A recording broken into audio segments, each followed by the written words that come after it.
Donc ici, on va continuer sur l'unité 3. Donc vous écrivez unité 3, leçon 9, suite. Vous écrivez la date, vous écrivez l'heure, comme ça. Alors la leçon encore, c'est les quantités en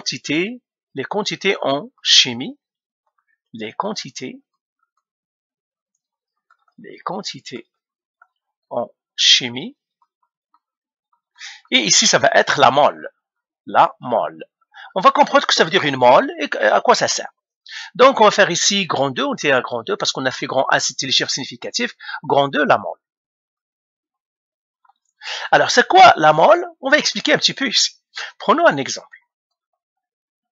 Alors, dans les réactions chimiques ou en chimie, ce sont les réactions chimiques. Disons que j'ai H2, ou bien H2O. En fait, ouais, c'est ça. H2, je vais prendre H2 plus O2 me donne 2H2O. Et là, j'ai un 2.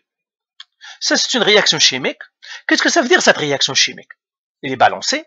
Tout simplement, qu'est-ce qu'il me dit? Il me dit, si tu prends deux molécules d'hydrogène,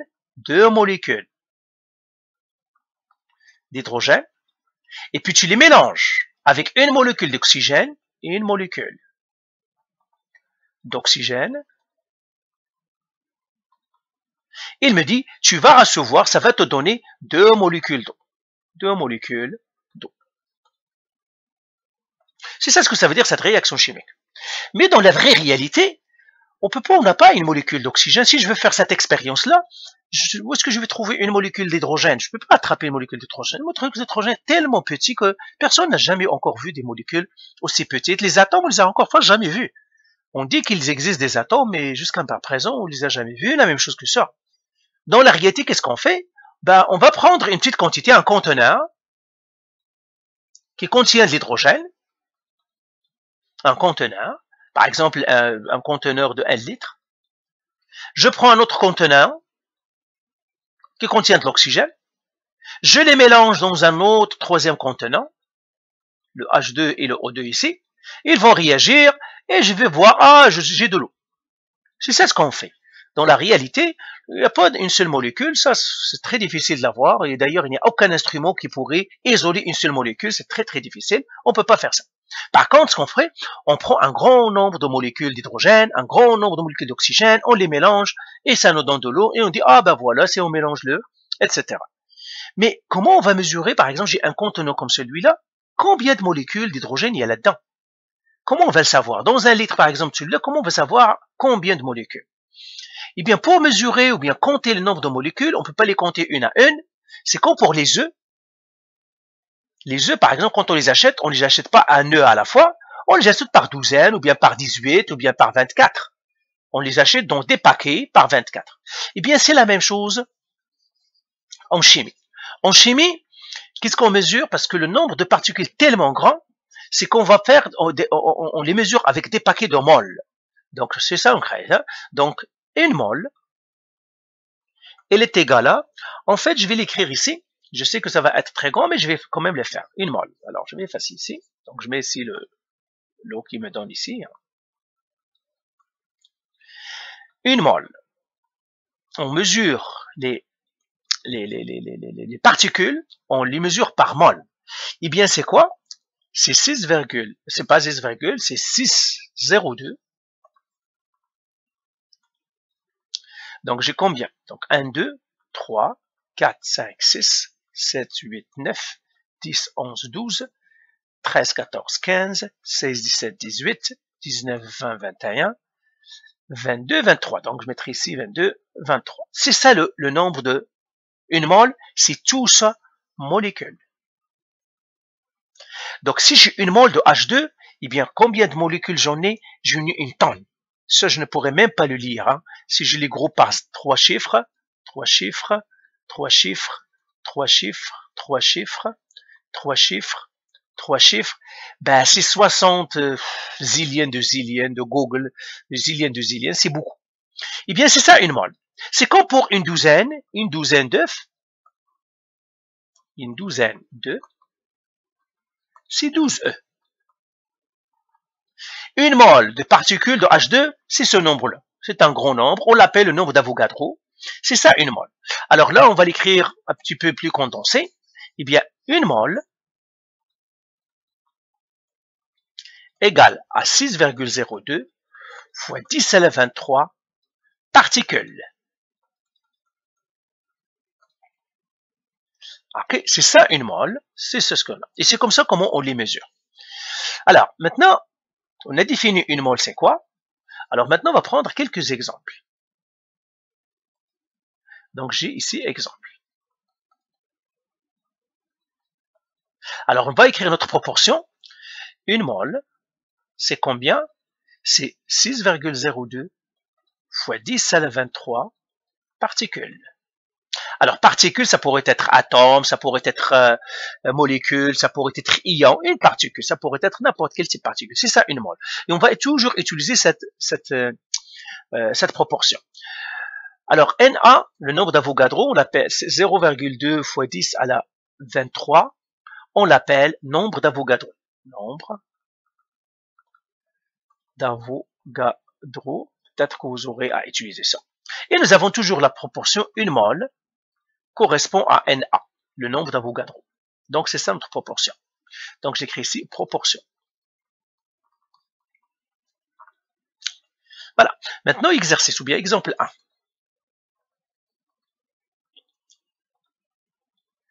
Deux moles d'oxygène. J'ai 2 moles d'oxygène. Quel est le nombre de moles? Quel est le nombre de particules? Trouve le nombre de molécules d'oxygène. Trouve, je mettrai toute la phrase. Trouve le nombre de molécules d'oxygène dans 2 moles d'oxygène. Donc, j'ai 2 moles d'oxygène, j'aimerais savoir combien de particules d'oxygène, combien de molécules d'oxygène j'en ai là-dedans. Alors, comment je vais le faire? Je vais faire, moi, ma proportion. Alors, regardez la proportion, comment ça fonctionne. La proportion, on a toujours ça. On a un petit triangle, je vais le mettre ici. Comme ça. Et comme ça. Ça, c'est grand N. Ça, c'est Na. Et ça, c'est petit n. Alors, grand N, nombre de particules. Nombre de particules. Na, nombre d'Avogadro. Nombre d'Avogadro. Et lui, on le connaît toujours. Na égale à 6,02 fois 10 à la 23. Petit n, nombre de moles. Nombre de moles. Eh bien, comment on va trouver maintenant? J'ai moi combien? Alors, je sors mes informations pour résoudre. Donc, ça, c'est formule. Vous pouvez, c'est formule. C'est ça le triangle. Qu'est-ce que ça me dit, ce triangle-là? Ça me dit, si je cherche petit n, eh bien, c'est grand N qui divise Na. Donc, petit n est égal à grand N qui divise Na. Pourquoi? Parce qu'il y a un. Moi, je cherche lui, par exemple. Eh bien, j'ai n qui divise Na. Pourquoi? Parce que le n est dénominateur, le Na est dénominateur. Si je vais chercher le grand N, eh bien, le grand N, si je cherche lui, eh bien, ça va être les deux qui sont au dénominateur. Ça, c'est une multiplication entre les deux ici. Ça, c'est une multiplication, ça, c'est une division. Donc, le petit n, ça serait quoi? Le grand N, ça serait petit n fois le Na. C'est ça mes formules. Alors, répondons à l'exercice ici. Alors, pour répondre à l'exercice, je fais petit n égale. Na égale, je le connais, n égale. Donc, le petit n, je le connais, le nombre de moles, il me dit c'est 2. Le Na, c'est toujours 6,02 fois 10 à la 23. Le grand N, c'est ce que je cherche. J'applique ma formule. Toujours j'ai petit n est égal à grand N sur Na. Alors, grand N est égal à petit n qui est 2 moles, qui multiplie 6,02 fois 10 à la 23. Et ça me donne maintenant combien? Il suffit que je parte à ma calculatrice. Calculatrice, ça va faire 2 fois 6,02 fois 10 exposant 23. Ça me donne 1,04 fois 10 à la 24. C'est ça, 1,24. Là, il faut faire les chiffres significatifs. Eh bien, qu'est-ce qu'on fait? J'ai deux moles, c'est une mesure parce que ce sont les moles.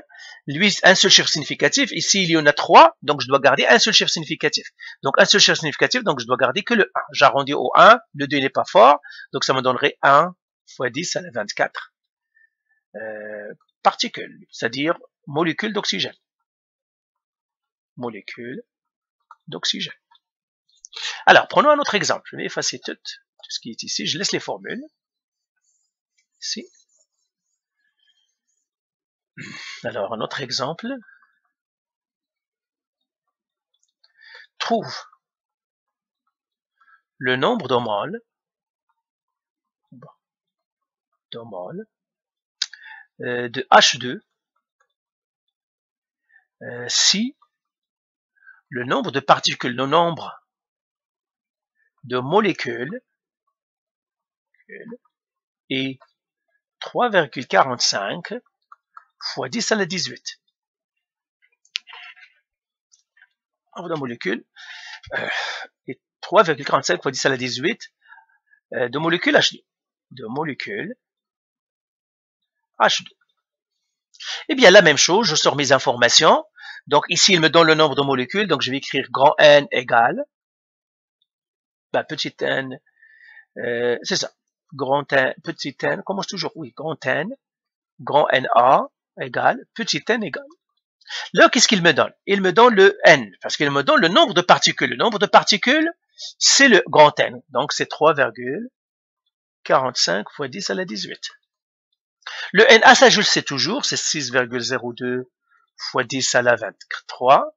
Le petit n, c'est ce que je cherche. Je reviens à mes formules, mon triangle, petit n, il me dit petit n, c'est grand N sur NA.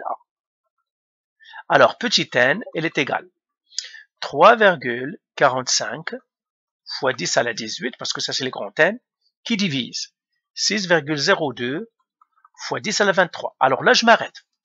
Il y a beaucoup qui font la même erreur. Mettez ça entre parenthèses. Quand vous allez donner à la calculatrice, mettez-les entre parenthèses. Sinon, vous allez avoir une fausse réponse. Donc, surtout, mettez ces chiffres-là, parce que c'est une division, ce sont deux étages. Comme ça. Donc, ceux qui sont en haut, mettez-les entre parenthèses. Ceux qui sont en bas, mettez-les en parenthèses. Et vous le donnez à la calculatrice comme ça. Alors, je vais le donner comme ça. Regardez. Je mets parenthèse. 3,45 fois 10 exposant 18. Je ferme la parenthèse qui divise, parenthèse, 6,02 fois 10 exposant 23. Je ferme la parenthèse, je fais égal. Voilà ce que ça devra vous donner. Donc ça me donne quoi? Petit n égale à, il me donne une tonne de chiffres, donc je vais écrire 4 chiffres ou 5,